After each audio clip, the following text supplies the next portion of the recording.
आना हरकतें करे, यानी कि गालम गलोच पे उतर आए। तो ये 4 खसलतें अगर किसी में पाई जाती हैं तो नबी करीम सल्लल्लाहु अलैहि वसल्लम ने इरशाद फरमाया कि वह हू बहू मुनाफिक है।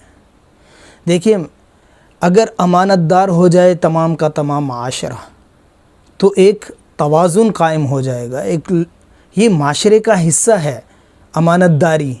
अगर जिस माशरे के अंदर, जिस मुल्क के अंदर, जिस जो है सोसाइटी में अगर माशरा के अंदर जो है ये अमानतदारी शुरू हो जाए तो वो माशरा कहाँ तरक्की करेगा। और इसी तरह अगर झूठ ख़त्म हो जाए तो वो माशरा भी तरक्की करेगा, क्योंकि झूठ जब नहीं बोला जाएगा तो वो माशरा तरक्की करेगा। वो कैसे? कारोबार कर रहे हैं, झूठ बोल रहे हैं, लेन देन कर रहे हैं, झूठ बोल रहे हैं, काम कल करूँगा आज करूँगा, झूठ बोल रहे हैं उसमें कि कल